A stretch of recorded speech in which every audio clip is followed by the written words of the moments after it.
কি কৰিলে কটাক্ষ কৰি চাই দিয়াৰ কাৰণে বৰ ভয় পালে। ভয় পাই লগে লগে মায়া শক্তিৰ দ্বাৰা 7খন স্বৰ্গ নিৰ্মাণ কৰিলে।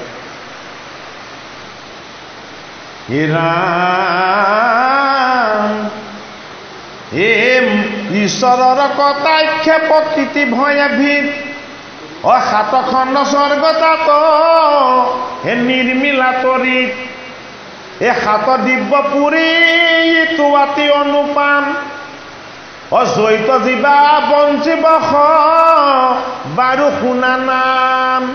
7খন স্বৰ্গত 7বিধ তত্ত্ব থাকিব। কোন ক'ত কেনেকে থাকিব সেই স্থানত এতিয়াও আছে আৰু থাকিবই।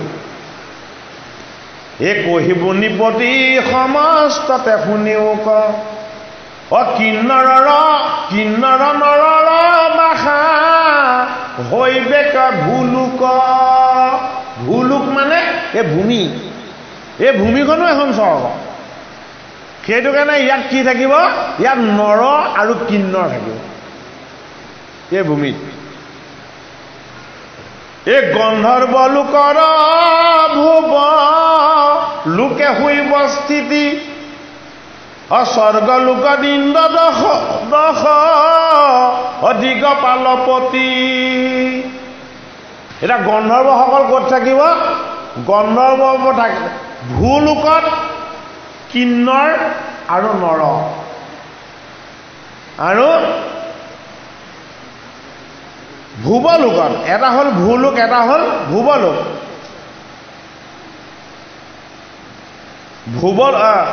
ভুৱলোকত কোন থাকিব, গন্ধৰ্বসকল। এতিয়া গন্ধৰ্বসকল ভুৱলোকত কিয়, ভূমিত নৰ কিন্নৰ হয়নে। ভূমিৰ বা ওপৰৰ স্থানটো হ'ল ভুৱ, ভুৱৰ বা ওপৰৰ স্থানটো হ'ল স্বৰ্গ। এনেকে 7খন স্বৰ্গ আছে নহয় হয়নে। ভুৱলোকত থাকিব গন্ধৰ্ব। গন্ধৰ্ব কোন, গন্ধৰ্ব হ'ল চিত্তৰথ। গন্ধৰ্বৰ পৰা ওপৰত কোন, দেৱতুল্য দেৱঋষি নাৰদ। সেইটো কাৰণে এজন চিত্তৰথ গন্ধৰ্ব আৰু এজন দেৱঋষি নাৰদ। নাৰদ ক'ত থাকে, নাৰদ ব্ৰহ্মলোকত থাকে। চিত্তৰথ ক'ত থাকে, চিত্তৰথ ভুৱলোকত থাকে। আৰু নৰ আৰু কিন্নৰ ক'ত থাকে, নৰ আৰু কিন্নৰ ভূলোকত থাকে। এইটো তত্ত্বগত স্থান। যি হৰিৰ গুণ কীৰ্তন কৰে, হৰিৰ গুণ শ্ৰৱণ কীৰ্তন কৰে, তেওঁলোক ভূমিৰ পৰা ওপৰত থাকে। অৰ্থাৎ তেওঁলোকৰ জীৱটো ভূমাৰ হৈ যায়। হৰিৰ গুণ কীৰ্তন কৰা হ'ব। হৰিৰ গুণ কীৰ্তন কৰি যি কেৱল সুখ বিচাৰে সেইসকল স্বৰ্গত থাকে। স্বৰ্গত কোন থাকে, স্বৰ্গত ইন্দ্ৰ থাকে। স্বৰ্গত কি থাকে, স্বৰ্গত সুখো থাকে দুখো থাকে। সেইটো কাৰণে কোন স্থানলৈকে কোন যাব পাৰে সেইটো পৰীক্ষিত নৃপতিক সুকে কৈ দিছে। তোমাৰ নিজৰ যত্ন প্ৰযত্ন সাধনা আৰু চেষ্টাৰ বলত তুমি যিমান ওপৰলৈ যাব পাৰা হৰিয়ে তোমাক লৈ যাব। মহলোকে ধুব আৰু হৃদি নাৰায়ণ, জনলোক থাকি বন্ত মহামুনিগণ। স্বৰ্গত ইন্দ্ৰ আৰু 10 দিগপাল। মহলোকত থাকিব ধ্ৰুৱ আৰু ধ্ৰুৱৰ লগতে থাকিব নাৰায়ণ। এই 7টা তত্ত্ব আমাৰ দেহতো আছে। সেইটো কাৰণেই দিছে ভাগৱত মানে বাৰু। এতিয়া দেহ তত্ত্বত আজি গোটেইখিনি দেখুৱাবলৈ হ'লে বহুত সময় লাগিব।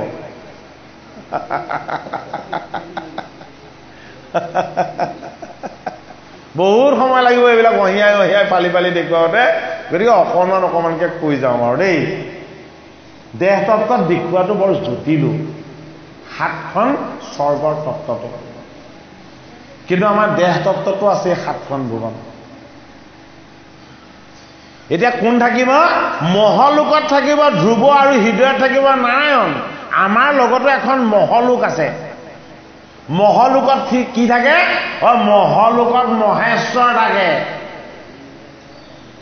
মহান ঈশ্বৰৰ মহান তত্ত্ব এইটো কাৰণে মহান ঈশ্বৰৰ মহান তত্ত্ব ঈশ্বৰৰ অংশ জীৱ এই জীৱ হ'ল মহ এই জীৱক প্ৰতিপালন কৰি আহিছে কোনে নাৰায়ণে নিৰাকাৰ ঈশ্বৰে এইটো কাৰণে মহলোকত কোন থাকে ধ্ৰুৱ আৰু নাৰায়ণ ধ্ৰুৱ সত্য সত্য কি ঈশ্বৰ ঈশ্বৰ কি ঈশ্বৰ পৰা প্ৰকৃতি জীৱ এই জীৱই হ'ল ধ্ৰুৱ আৰু জীৱক প্ৰতিপালন কৰা নিৰ্গুণ ঈশ্বৰ নাৰায়ণেই হ'ল সত্য এইটো কাৰণে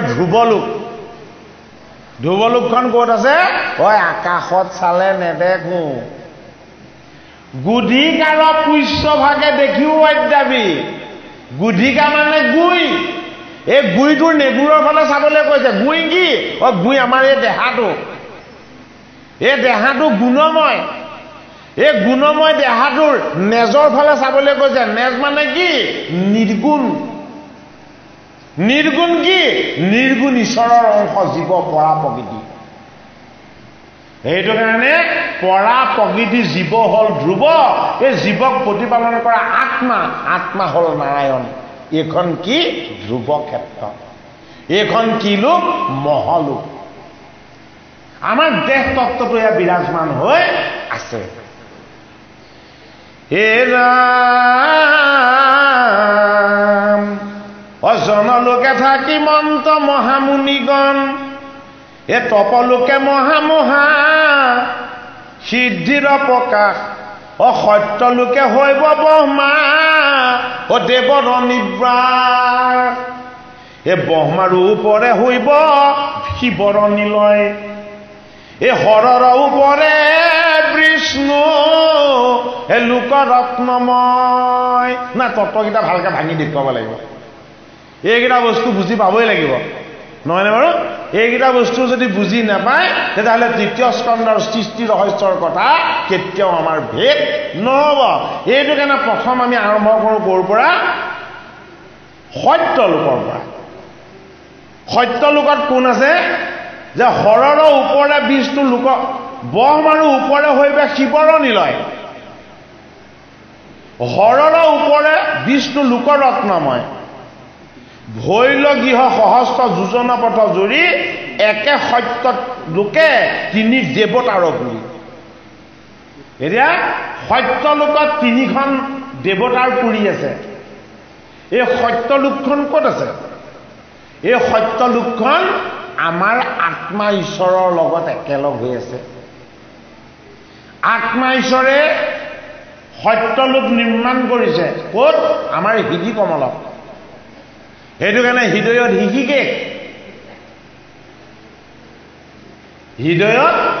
হিষিকেশ ওপৰৰ পৰা আমি দেখাই আহিছো যি কেৱল ভূমিত থাকে কিহৰ কাৰণে কৰ্মবন্ধনত কৰিবৰ কাৰণে সেয়া নৰ আৰু কিন্নৰ যি ভূমিৰ পৰা ঊৰ্ধ্বগামী হ'ব বিচাৰে বোলে কি সি হ'ল গন্ধৰ্ব বোলে কি সি জন্ম হৈ হৰিৰ গুণ কীৰ্তন কৰি হৰিৰ ভক্তিৰ অনুশীলন কৰে এই ভক্তিৰ অনুশীলন যেতিয়া ঈশ্বৰময় হৈ যাব ঈশ্বৰ তত্ত্বৰ সৈতে একাকাৰ হৈ যাব তেতিয়া কি হ'ব ভক্তিৰ আনন্দৰ সুখ কামনা কৰে এইজন কি এইজন ইন্দ্ৰ স্বৰ্গৰ ৰজা আৰু 10 দিগপাল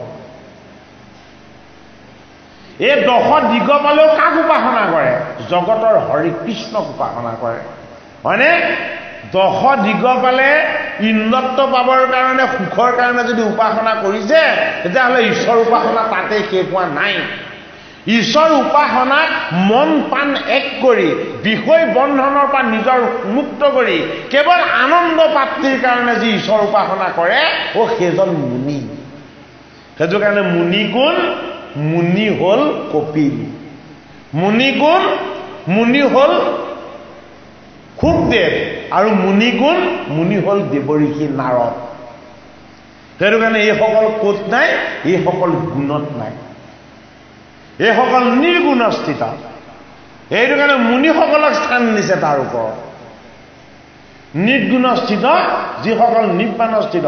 আপোনালোকে ভালকৈ অধ্যয়ন কৰিব গীতাৰ 2য় অধ্যায় সাংখ্যযোগ। সাংখ্যযোগত জগতৰ হৰি বাসুদেৱ কৃষ্ণই অৰ্জুনক স্থিতপ্ৰজ্ঞৰ লক্ষণ কৈছে, নিৰ্বাণস্থিত মুনিজনৰ তত্ত্ব কৈছে। এই তত্ত্ব কথাখিনি যদি ভালকৈ হৃদয়ংগম হয়, এই মুনিৰ তত্ত্বটো আমাৰ প্ৰত্যক্ষ হ'ব। সেইখিনি কথা ৰেফাৰেঞ্চ হ'লে আজি যাব নোৱাৰিম। মহলোকে ধ্ৰুৱ আৰু হৃদি নাৰায়ণ। স্বৰ্গৰ ওপৰত কি লোক আছে? গন্ধৰ্ব লোকত, ধ্ৰুৱ লোকত গন্ধৰ্বসকল থাকে, স্বৰ্গ লোকত দশ দিগপাল থাকে আৰু ইন্দ্ৰ থাকে। মহলোকত ধ্ৰুৱ আৰু হৃদি নাৰায়ণ। মহলোক কি? মহলোক হ'ল আমাৰ হৃদয়খন। এই আমাৰ হৃদয়খন হ'ল মহলোক। এই হৃদয়তে কি আছে? এই হৃদয়তে পৰা প্ৰকৃতি জীৱ আছে। এই জীৱক প্ৰতিপালন কৰি কোন আছে? আত্মা আছে, জীৱাত্মা। জনলোকে থাকিবন্ত মহামুনিগণ, তপলোকে মহামুখা সিদ্ধৰ বগা। তপলোকত মহামহা সিদ্ধসকল থাকিব। সিদ্ধ কোন? সিদ্ধ কপিল ভগৱান। যি জীৱন্ত কালতে সিদ্ধি লাভ কৰিছে সেইজনে সিদ্ধ। জীৱন্ত কালত সিদ্ধি লাভ কৰাজন হ'ল কপিল ভগৱান। সেইটো কাৰণে কপিল ক'ত থাকিব? কপিল থাকিব তপলোকত। তপলোক মানে কি? যি লোকত জগতৰ একো তাপে স্পৰ্শ নকৰে, যি লোকত জগতৰ হৰিয়ে ৰচনা কৰা কাল মায়া আদিয়ে স্পৰ্শ নকৰে, সেইখন হ'ল তপলোক। অৰ্থাৎ তাপিত হ'লেও কোনো প্ৰভাৱ সৃষ্টি নহয়, তাৰ পৰা প্ৰতিক্ৰিয়া সৃষ্টি নহয়, সেইখন হ'ল তপলোক। সত্যলোকত হৈ তপলোক মহাসিদ্ধ বগা। সত্যলোকে হৈ ব্ৰহ্মাদেৱৰ নিবা। ব্ৰহ্মাক ক'ত থাকিবলৈ দিছে? ব্ৰহ্মাৰ স্থানখন হ'ল সত্যলোক। ব্ৰহ্মা ক'ত থাকে? ব্ৰহ্মা থাকে ব্ৰহ্মলোকত। এতিয়া এই ব্ৰহ্মলোকটোনো কি? প্ৰথমে প্ৰণামো ব্ৰহ্ম ৰূপী সনাতন। হৰিৰ সনাতন সত্য তত্ত্ব য'ত প্ৰকাশ হৈ হৰিৰ স্বৰূপক ব্যক্ত কৰিছে, সেই স্থানকণৰ নাম হ'ল ব্ৰহ্মলোক। সেইটো কাৰণে ব্ৰহ্মলোকত কোন থাকে? ব্ৰহ্মা থাকে। ব্ৰহ্মাই প্ৰথম কি কৰিছিলে? প্ৰথম ব্ৰহ্মলোকত আহি চাৰিওফালে চাইছিলে। কি দেখিলে? অকল জল দেখিলে। এই জল কি? এই জল হ'ল ভৱজল, মায়াজল। এই ভৱ মায়া জলক তেওঁ যেতিয়া ডুব মাৰি মই ক'ৰ পৰা আহিলো বুলি 100 বছৰ যেতিয়া সাঁতুৰি গৈ থাকিল, তেতিয়া একোৰে সন্ধান নাপালে। অৰ্থাৎ মায়াৰ জলত কোনো সন্ধান পোৱা নাযায়। আকৌ ব্ৰহ্মা কি হ'ল? ঘূৰি আহিলে। ঘূৰি আহি তেওঁ জটাৰ পৰা জল পৰি গ'ল, এটা শব্দ উৎপত্তি হ'ল। এই শব্দটোৱে আছিলে তপ। ধৰ্মৰ প্ৰথম পদ কি? তপ। ধৰ্মৰ দ্বিতীয় পদ কি? সুচিতা। ধৰ্মৰ তৃতীয় পদ কি? দয়া দান। ধৰ্মৰ চতুৰ্থ পদ কি? সত্য। এতিয়া আমাক সত্য এখন লোক বুলি ক'লেনে? তপ এখন লোক বুলি আমাক কৈছেনে? হয়নে বাৰু? এই ঈশ্বৰ তত্ত্ববিলাকক যদি আমি অনুভৱ কৰিবলৈ চাওঁ, হৃদয়ংগম কৰিবলৈ চাওঁ, ভাগৱতৰ ৰহস্য তত্ত্বখিনিৰ আমি কাষলৈ যাব লাগিব। এইটো কাৰণে এটাও ওপৰত নহয়, এটাও তলত নহয়। ক'ত আছে? সকলো শূন্যতে আছে, জিৰ'। আমি প্ৰত্যেকে শূন্যত উপঙি আছো। আমি থকা পৃথিৱীখনো শূন্যতহে উপঙি আছে। গতিকে এই শূন্য স্থানটো যদি আমি চাব জানো, তেতিয়াহে ভাগৱতৰ তত্ত্বটোৰ বিষয়ে আমি অনুধাৱন কৰিব পাৰিম। অৰ্থাৎ আমি ক'ৰ পৰা আহিছিলোঁ কোনেও নাজানো, আমি ক'লৈ যামগৈ আমি এইটো কোনেও নাজানো, ক'ৰ পৰা আহিলোঁ এইটোও নাজানিলোঁ, ক'লৈ যাম সেইটোও নাজানিলোঁ, তেতিয়াহ'লে আমি শূন্যতে থাকিলোঁ নে নাথাকিলোঁ? হয়নে বাৰু? কিন্তু এটা স্থান আমি পালোঁ, যিটো স্থানত আমি প্ৰত্যক্ষ হৈছোঁ। কি হয়? মাজৰ এটা স্থান। এই মাজৰ স্থানটো কেনেকৈ পাইছোঁ? এমূৰত জন্ম, সিমূৰত মৃত্যু। আমাৰ এটা মূৰত কি হৈছে? জন্ম। আৰু অন্যটো মূৰত কি হৈছে অন্যটো মূৰত হৈছে মৃত্যু এই জন্ম আৰু মৃত্যুৰ মাজৰ যিখিনি ঠাই এইখিনিক কোৱা হয় মধ্যম এই মধ্যম ঠাইখনত যদি পুণ্যময় বৃত্তিবিলাকে আমাক যদি ঈশ্বৰৰ ফালে নিব পাৰে তেতিয়াহ'লে তাক কোৱা হয় পাণ্ডৱ সেইটো কাৰণে কি মধ্যম পাণ্ডৱ মধ্যম পাণ্ডৱজনেই হ'ল কোন জীৱৰ ৰূপী অৰ্জুন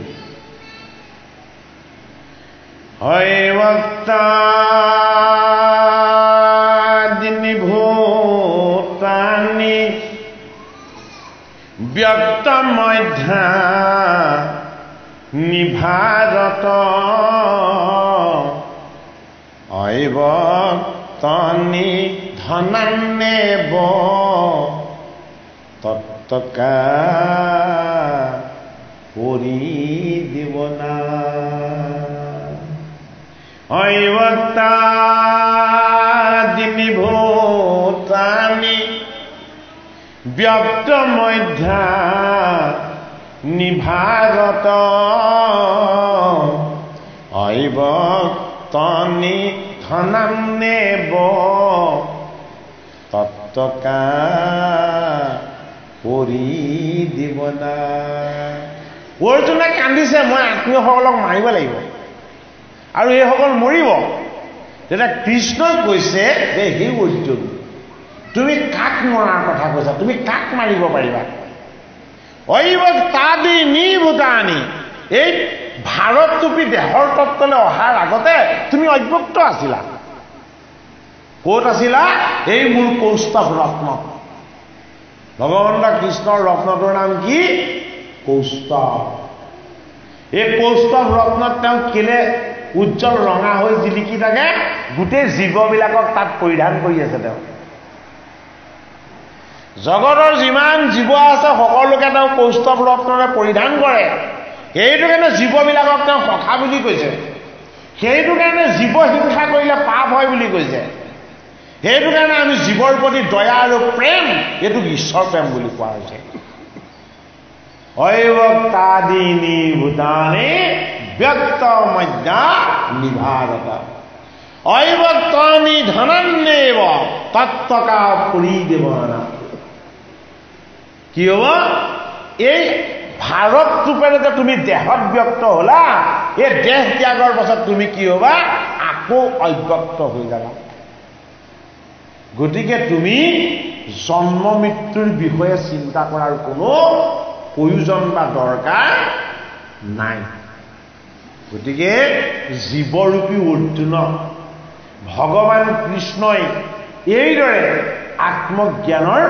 উপদেশ দিছে আৰু ভাগৱতৰ ৩য় স্কন্ধত আমাক সৃষ্টি ৰহস্যৰ আনন্দময় তত্ত্বত সপ্তখন স্বৰ্গৰ তত্ত্বৰ কথা যে আমাক কৈছে এই সপ্তখন স্বৰ্গৰ তত্ত্ব আমাৰ দেহ তত্ত্বতে নিৰ্বাহ হৈ আছে গতিকে হৃদয়ত কোন আছে হৃদয়ত আছে হৃষিকেশ এই দেহটো কি এই দেহটো হ'ল ব্ৰহ্ম এই ব্ৰহ্ম ক'ত আছে এই ব্ৰহ্ম আছে ব্ৰহ্মলোকত ক'ত বেলেগ এখন ব্ৰহ্মলোক আছে এই বায়ু এই সূৰ্য এই চন্দ্ৰ এই পৃথিৱী এই গোটেইখিনিক একেলগে ব্ৰহ্মলোক বুলি কোৱা হৈছে এইটো কাৰণে এই ব্ৰহ্মলোকতেই ব্ৰহ্মৰ অংশ ব্ৰহ্মৰ তত্ত্ব আমাৰ এই ব্ৰহ্মৰূপী দেহটো আছে জগতৰ হৰিৰ ব্ৰহ্মময় ঈশ্বৰৰ মায়াৰ তত্ত্বৰ কাৰণে তাক কোৱা হৈছে ব্ৰহ্মা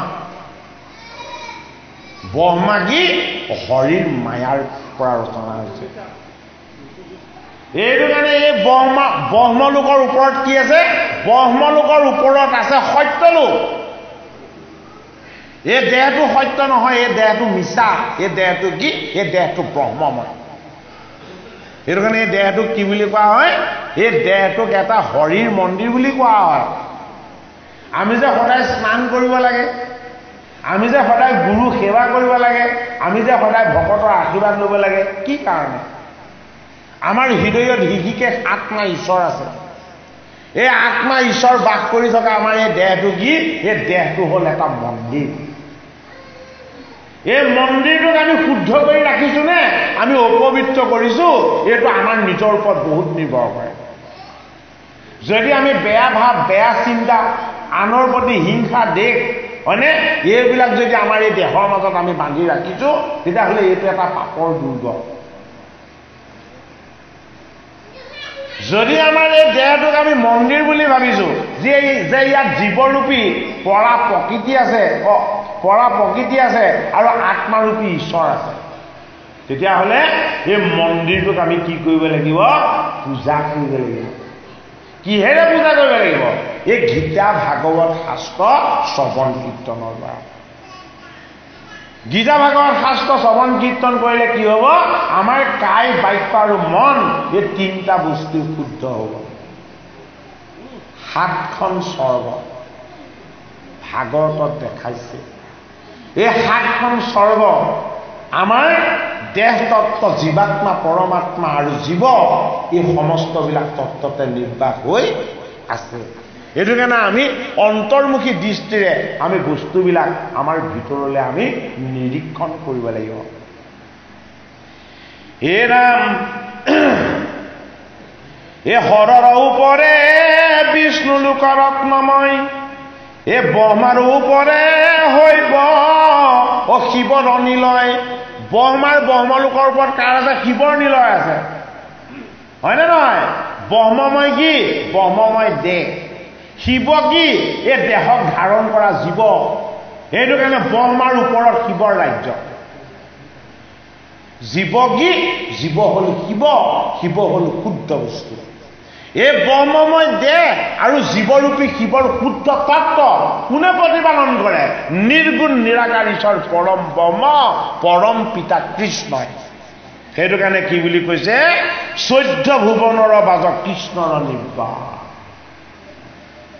এই মায়াই ৰচনা কৰা 14 ভুৱনৰ মাজত কৃষ্ণ তত্ত্ব বিৰাজমান হৈ আছে কিন্তু কৃষ্ণ এই মায়াত নাই কৃষ্ণ এই মায়াত কেতিয়াও নেথাকে সেইটো কাৰণে ব্ৰহ্মলোক আমাৰ দেহ তত্ত্ব শিৱলোক আমাৰ জীৱ তত্ত্ব আৰু আত্মালোক বিষ্ণুলোক বৈকুণ্ঠৰ তত্ত্ব ভাগৱত শাস্ত্ৰত সৃষ্টিৰ ৰহস্যত আমাৰ হৃদি পদ্মত আমি এখন বৈকুণ্ঠ হয়নে এই হৃদি পদ্মত শিৱ হৈ শুদ্ধ বস্তু হৈ হয়নে ঈশ্বৰৰ অংশ হৈ বিৰাজমান হৈ আছে এইখন কি এইখন কৈলাশ ধাম হয়নে এই কৈলাশ ধামখনক কোনে ধাৰণ কৰি ৰাখিছে এই দেহটো হ'ল ব্ৰহ্মময় সেইটো কাৰণে এইখন ব্ৰহ্মলোক ব্ৰহ্মা হৰ আৰু বিষ্ণু এই তিনিজন দেৱ থকা তিনিখন লোকৰ তত্ত্ব আমাক ভাগৱতৰ 3য় স্কন্ধৰ সৃষ্টি ৰহস্যত আমাক দেখুৱাইছে হে সবাৰ ওপৰে কৰৈ বৈকুণ্ঠ প্ৰকাশ এই 14 ভুৱনৰ মাজ কৃষ্ণৰ নিবাস এটা কৃষ্ণ নিবাসখন 14 ভুৱনৰ ভিতৰত নাই এইটো ৰহস্য ক'ত আছে 14 ভুৱনৰ বাহিৰত আছে কথাখিনি কাক কৈ আছে বিদুৰক কৈ আছে কাৰণ বিদুৰ জীৱটোৱে জানিব লাগিব তেওঁনো কোন হয়নে শিৱই হ'ল ঈশ্বৰৰ অংশ সেইটো কাৰণে এই কলিকালত আৰু কোনো শিৱ পূজা কৰাৰ প্ৰয়োজন নাই হয়নে শিৱ এজন বৈষ্ণৱ আমি ভকতৰ চৰণ সেৱা কৰিব লাগে আমি জগতৰ কুশল মংগলৰ কাৰণে জীৱক প্ৰেম কৰিব লাগে জীৱ প্ৰেমেহে আচল শিৱ পূজা জীৱক হিংসা কৰিলে তাৰ পৰা পাপ হয় সেইটো কাৰণে ভাগৱত শাস্ত্ৰত কথাখিনি গভীৰ ৰহস্য তত্ত্ব ৰূপত আমাক দিব বিচাৰিছে হে ৰাম হে ৰত্নময় বিমানত পৰম নিৰোজ এ শাৰী শাৰী প্ৰকাশ হৈভ কত চতুৰ্ভুজ হৰিৰ স্থানত ৰত্নময় বিমান থাকে এতিয়া ৰত্নময় বিমানবিলাক আকৌ কেনেকুৱা এইবিলাক গুণময় নহয় আমি ৰত্ন বুলি ক'লে গুণত থাকে বুলি ভাবো হয়নে নহয় হৰিৰ ৰত্নটো কৌস্তভ এইটো নিৰ্গুণ ৰত্ন গোটেই জীৱৰ আত্মাই কৌস্তভ সেইটো কাৰণে উজ্জ্বল হৈ জিলিকি থাকে কোনে পিন্ধি থাকে তেওঁ নিজে পিন্ধি থাকে এইটো কাৰণে কৌস্তভ ৰত্ন গুণময় ৰত্ন নহয় এইটো কাৰণে বৈকুণ্ঠ পৰায়ণৰ সময়ত কি হৈছিলে কৃষ্ণক তেওঁ দিব্য অস্ত্ৰবিলাকে মূৰ্তিমন্ত হৈ উপাসনা কৰিছে কিয় এই তত্ত্বটোকে কৰিলে যে দিব্য জানত ৰত্নময় বিমানবিলাকত উঠি কি কৰিছে ভকতসকলে কি কৰিছে গুণনাম যশ জগতৰ হৰি দৈৱকী নন্দন কৃষ্ণক উপাসনা কৰিছে ভকত কি ভকত নিৰ্গুণ তত্ত্ব বৈষ্ণৱ কি নিৰ্গুণ আৰু গুণৰ তত্ত্ব এইটো কাৰণে বৈষ্ণৱসকলে বৈকুণ্ঠত নাথাকে বৈকুণ্ঠত কোন থাকে বৈকুণ্ঠত ভকত আৰু পাৰিষদ থাকে ভকত আৰু বৈষ্ণৱৰ মাজত পাৰ্থক্য হয়নে শাস্ত্ৰই কিন্তু ভকত বৈষ্ণৱৰ পাৰ্থক্য বিচাৰ কৰিবলৈ পোৱা নাই দেই ভকত বৈষ্ণৱৰ পাৰ্থক্য বিচাৰ কৰিলে পাপ হ'ব কাৰণ বিষ্ণু বৈষ্ণৱত নাহি কিছু ভেদ দুয়োৰ কথাই পাত কৰে স্কন্দ চিত গতিকে আমি অপৰাধ কৰিব বিচৰা নাই কিন্তু এটা মাৰিহে দেখুৱাব বিচাৰিছোঁ ভকত আৰু বৈষ্ণৱৰ মাজত জগতৰ হৰিয়ে এটা পাৰ্থক্য ৰাখিছে বৈষ্ণৱ ডাবুল হয়নে আৰু ভকত কি ভকত এগুণ বৈষ্ণৱ দুগুণ কাৰণ ভকত 6 জন বৈষ্ণৱ 12 জন হয়নে নহয় ভকত হ'ল 6 জন বৈষ্ণৱ হ'ল কেইজন বৈষ্ণৱ হ'ল 12 জন 6 জন ভকত 12 জন বৈষ্ণৱ মুঠ পৰিমাণ কিমান 18টা এইবিলাকৰ মাজত পাৰ্থক্য এইটো কাৰণে চাব নালাগে ঋতু 6টা মাহ 12টা যুগটো কালৰে হয়নে নহয়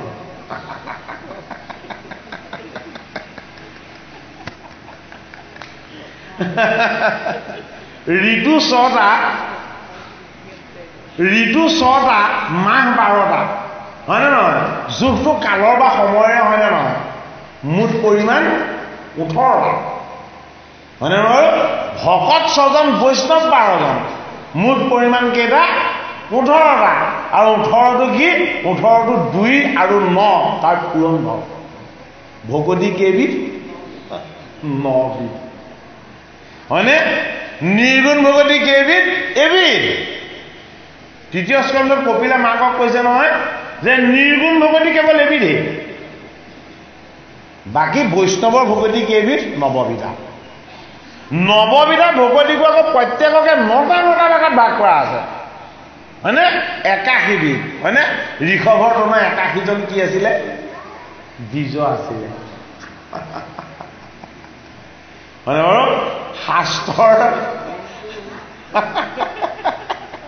শাস্ত্ৰৰ অংকখিনি অলপ বেলেগ ধৰণৰ হয়নে বাৰু শাস্ত্ৰৰ অংকখিনি কিয় বেলেগ ধৰণৰ তাৰমানে 18টা গোটেইখিনি সোমোৱাই থৈ দিছে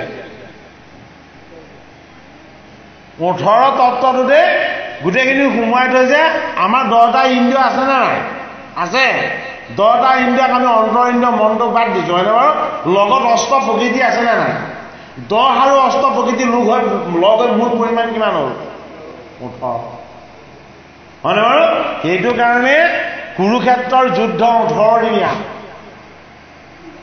কুৰুক্ষেত্ৰৰ সেনাৰ পৰিমাণ 18 ঐক্যহীনী বেদব্যাসে প্ৰণয়ন পুৰাণৰ সংখ্যা 18খন মহাভাৰতৰ পৰ্ব 18টা হয়নে নহয় বাৰু কিন্তু বেদব্যাসে 18টো কিয় এৰি দিয়া নাই নোৱাৰে এৰিব কাৰণ 6 জন ভকত 12 জন বৈষ্ণৱ এই 18টা তত্ত্বতে ঈশ্বৰ বাস কৰি আছে এইটো কাৰণে ভকত আৰু বৈষ্ণৱৰ পাৰ্থক্য তত্ত্বটো অলপ বুজিবলৈ গণ্ডগোল ভালুক বানৰ ৰাক্ষস তৰিল ৰামক কৰি সেৱ মহাপুৰুষে নামঘোষাত ভুগিছে ৰামক সেৱা কৰি কোন কোন উদ্ধাৰ হৈছে ভালুক বানৰ আৰু ৰাক্ষস হয়নে বাৰু মাধৱ কিমান চতুৰ ভাবি চাওকচোন শব্দৰ কি যে মায়াজাল ৰচনা কৰিছে ভালুক কোন সংসাৰৰ গাঁতত যিসকল পৰি আছে মায়া আৰু মোহৰ বোকা পানীৰে যিসকল নোমবিলাক দীঘল কৰি কৰি এই মায়াৰ গহ্বৰত পৰি আছে কোন এইবিলাক ভালুক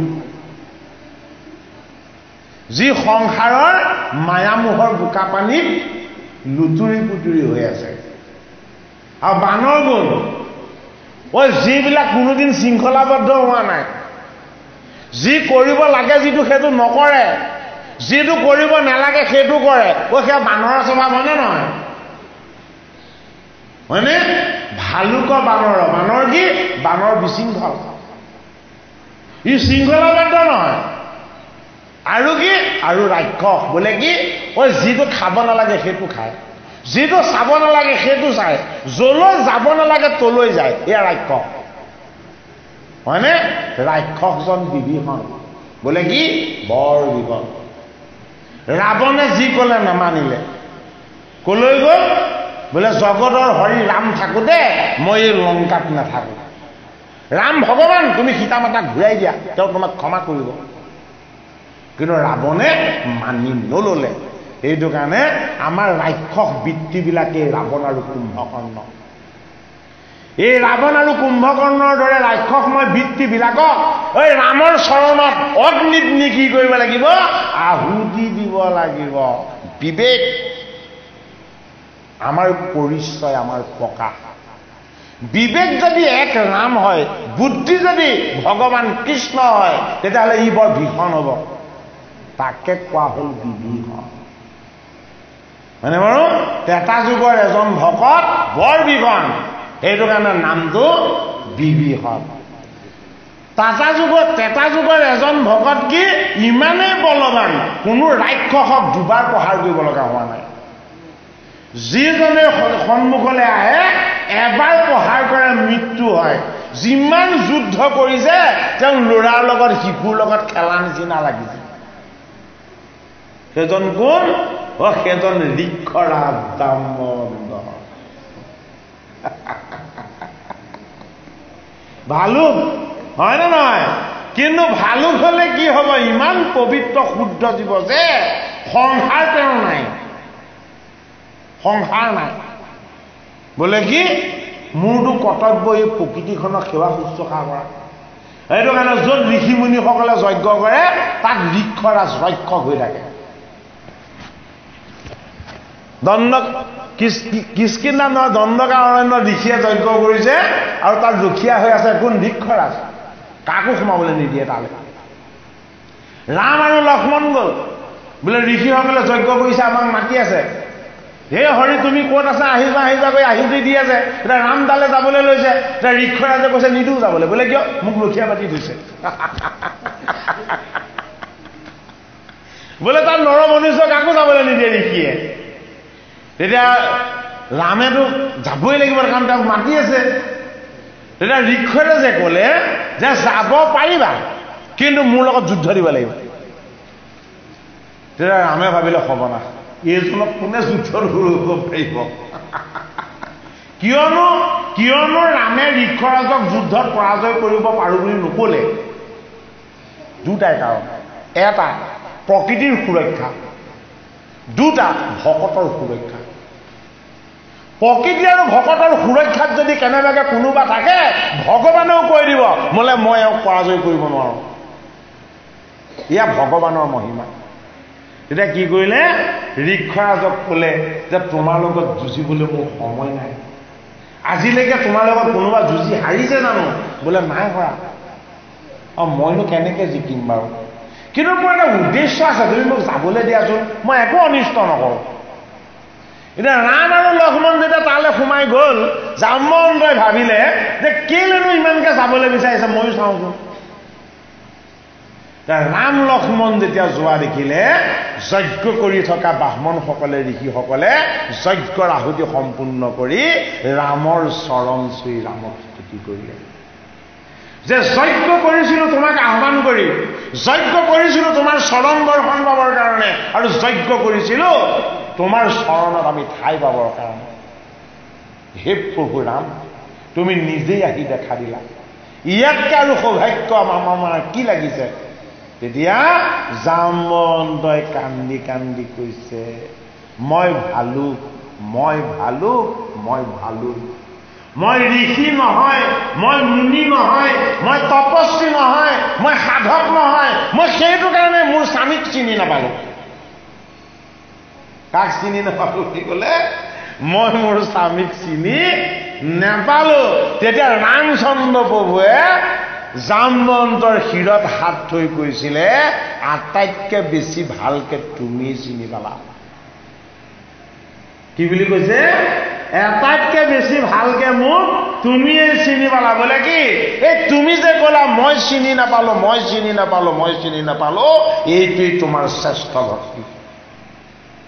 ভগৱানক চিনি নোপোৱাটো এটা বৰ ডাঙৰ ভকতি। এইটো কাৰণে জাম্বৱন্তই যেতিয়া কৃষ্ণ গৈছে মণিটো আনিবৰ কাৰণে, তেতিয়া এই কথা স্মৰণ কৰিছে, হে আগে নিচিনিলো, এই এবেশে জানিলো, এ তেন্তে তুমি শ্ৰী ৰাম, হে অজ্ঞানিক মুক প্ৰভু খনিমুক, হে চৰণে কৰো প্ৰণাম। আগতেও নাপালো হে ৰাম তোমাক চিনি, এইবাৰো তোমাক চিনি নাপাই 28 দিন যুদ্ধ কৰিলো। তুমি কি? তুমি সমস্ত জগতৰ আত্মা, তুমি স্ৰষ্টাৰো স্ৰষ্টা। গতিকে ৰামক চিনি নোপোৱা, কৃষ্ণক চিনি নোপোৱা জনহে ভকত। এই সংসাৰতে আছে ভালুক সদৃশ এটা মায়ামোহৰ জীৱন লৈ অথচ ঈশ্বৰক সদায় স্তুতি কৰে। কি বুলি? যে তোমাক চিনি নাপাওঁ, তোমাক জানি নাপাওঁ। আৰু অন্যজন হ'ল কোন? বান্দৰ, হনুমন্ত। কি আছে? হৃদয়ত ৰামৰ নাম আছে। হৃদয়ত কোন আছে? ৰাম আৰু সীতা দুইজন আছে। কি কৰিলে? সেইটো কাৰণে ৰাৱণক চিতাৰণি দিবৰ কাৰণে ৰাম নাযায়, কাক পঠিয়ায়? ৰামতকৈও বেছি শক্তিমন্ত ৰামৰ ভকত। সেইটো কাৰণে কি কৰিলে? হনুমানক পঠালে, বোলে তুমি যোৱা। ইফালে ৰাৱণক আকৌ বৰো দিয়া আছে, বোলে কি?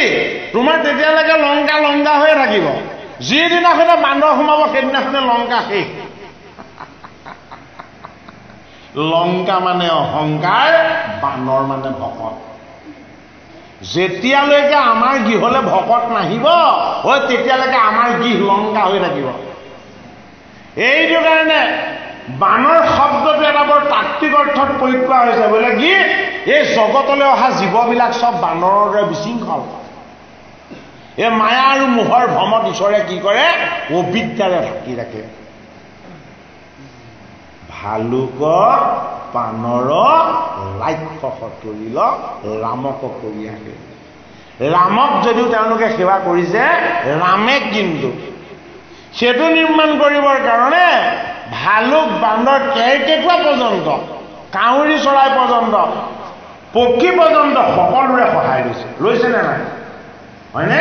সেইটো কাৰণে এই জগত সভাত আমি কেতিয়াও কোনেও ক'ব নালাগিব যে ইখেতৰে সহায় মোৰ এগুণ প্ৰয়োজন নহ'ব বুলি। ভকতৰ সহায় আৰু ভগৱানৰ সহায় একেই। সেইটো কাৰণে আমি ইজনে সিজনক সহায়ৰ হাত আগবঢ়াই এই জগত সভাত আমি আগবাঢ়ি যাব লাগিব। সেইটো কাৰণে ছজন ভকত। বোলে কি? গুণত নাই, ভকত গুণত নাথাকে। হনুমন্তৰ নাম লৈছে, উদ্ধাৰ কৰি আনিছে সীতাক, হয়নে বাৰু? শেষত যেতিয়া বৰ দিবলৈ বিচাৰিলে কান্দি কান্দি কি বুলি কৈছে? হে স্বামী ৰাম, তুমি মোক কি বৰ দিব লাগিছে? বোলে কিয়? মই তোমাৰ পৰা কিমান পাইছো? বোলে কি বৰ পালানো? কেলে তোমাৰ চৰণ সেৱা কৰিবলৈ যে পালো। হনুমন্ত কি বুলি কৈছে যে তোমাৰ চৰণ সেৱা কৰিবলৈ যে পালো, ইয়াতকে মোৰ ডাঙৰ বৰ কি লাগিছে। গতিকে ডাঙৰ বৰ আৰু আমাক নালাগে। চলি আছে নে? ৰানিং হৈ আছে? নুচুব হ'ব। গতিকে তিনিজন ভকত ত্ৰেতা যুগৰ তত্ত্বৰূপত কি বিশৃংখল বান্দৰৰ দৰে যিকোন জীও যদি ৰামৰ নাম লয়, সংসাৰৰ গুহাত ভালুকৰ দৰে থাকি যদি ভকত হ'ব পাৰিছে, হয়নে? লোভমোহ কাম কৰি ৰাক্ষসৰ নিচিনাকে থকা স্বত্তেও যদি ৰামক সেৱা কৰিব পাৰিছে, সেই জীৱক কি হয়? ভকত হ'ব পাৰে আৰু উদ্ধাৰ হ'ব পাৰে। দাপৰ যুগৰ তিনিজন ভকত, এজন বিদুৰ। বিদুৰ কি? আমাৰ জীৱ।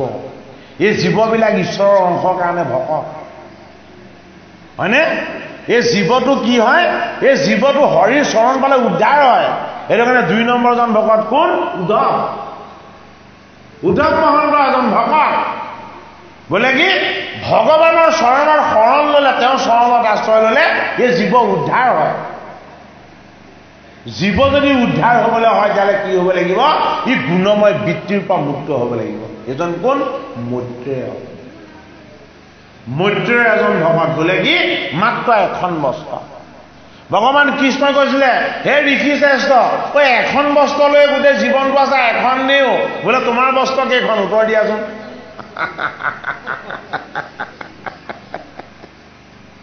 কৃষ্ণক ক'লে তোমাৰ বস্ত্ৰ কেইখন?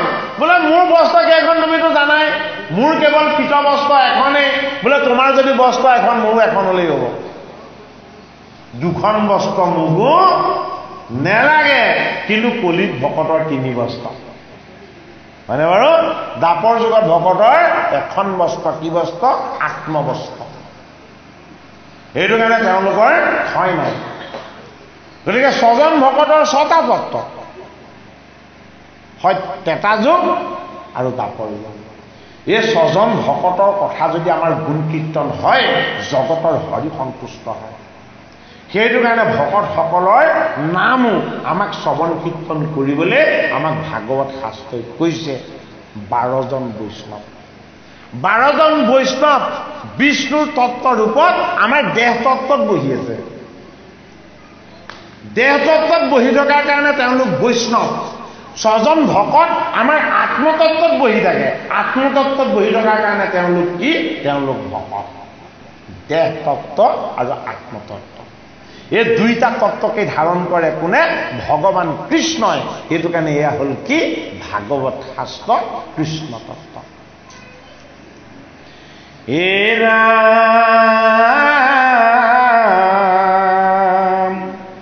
এ মহা এ ৰঙে সংগে লয়া লক্ষ্মী সমনাৰী গণ, এ মহাপ্ৰেম ভাৱে কৰে হে কৃষ্ণৰ কীৰ্তন। যিটো স্থানে নাহি মহাকালৰ বিক্ৰম, এ ভকতেকে পাৱই সিটো হে দেৱৰ দুৰ্গম। কাল আৰু মায়াৰ এখন ঠাইত শক্তি নাই। শক্তিটো কি? শক্তিটো জিৰ'। সময় আৰু মায়া, এই 2টা বস্তুৰ তাত শক্তি নাই।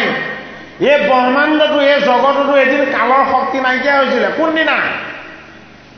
যিদিনাখন জগতৰ হৰি দৈৱকী নন্দন কৃষ্ণই মধ্যম পাণ্ডৱ অৰ্জুনক গীতা কৈছিলে। গীতা কোৱা দিনাখন সূৰ্য ৰৈ দিছিল, পৃথিৱী ৰৈ দিছিল, জগতৰ সকলো ৰৈ দিছিল। বোলে কিয়? সেইদিনাখন কৃষ্ণই বাণী ৰূপ লৈছিল। কৃষ্ণ কি ৰূপলৈ গৈছিল? সেইদিনাখন বাণীৰ ৰূপলৈ গৈছিলে। তেওঁ বাণীৰ ৰূপ কি হ'ব পাৰে? তেওঁ বাণীৰ ৰূপ বিশ্বৰূপ হ'ব পাৰে। সেইটো কাৰণে বাণীৰ ৰূপত বিশ্বৰূপ দৰ্শন কৰাবৰ কাৰণে অৰ্জুনক কি কৰিব লগা হৈছিলে? দিব্য দৃষ্টি দান কৰিব লগা হৈছিলে। জীৱৰ লগত কেৱল জীৱৰ দৃষ্টি থাকে, জীৱৰ লগত স্তৰ দৃষ্টি থাকে। এই দিব্য দৃষ্টিটো হ'ল ভগৱন্তৰ সম্পত্তি।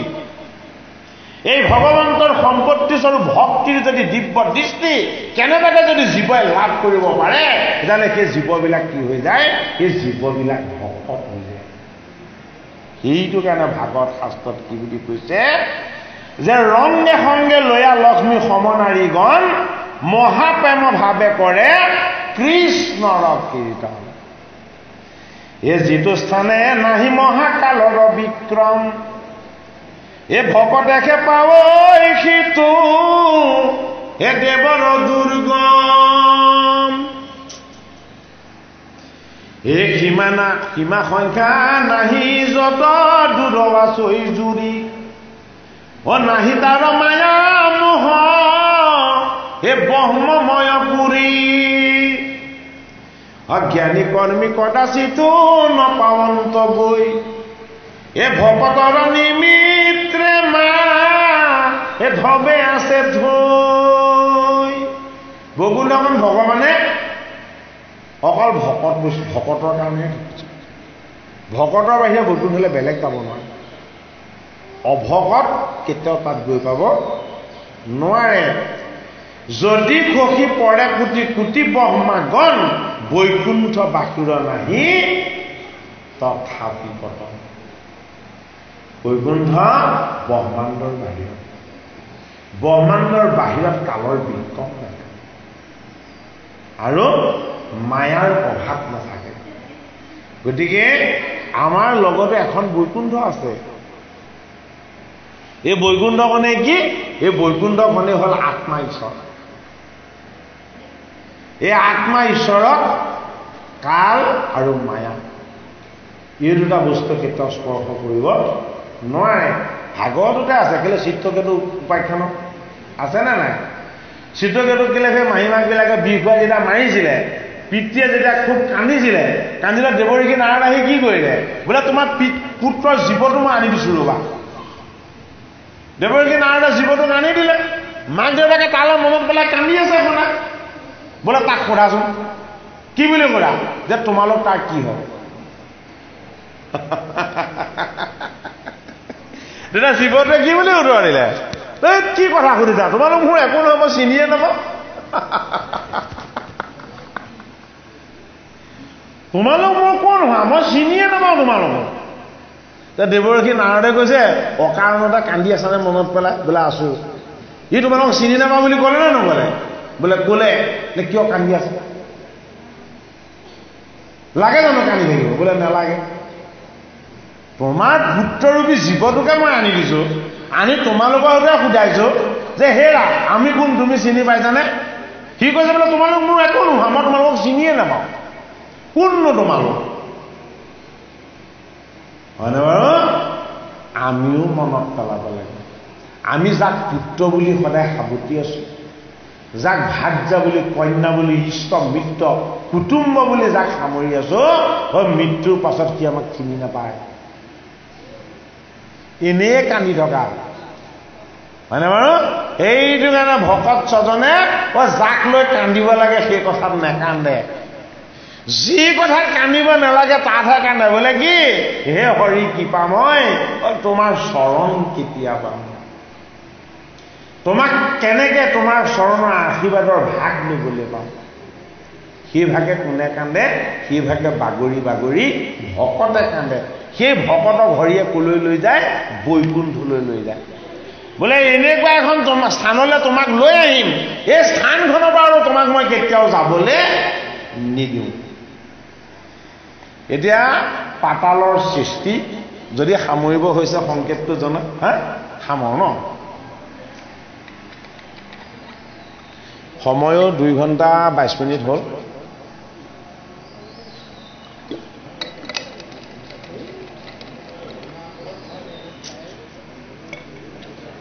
আমাৰ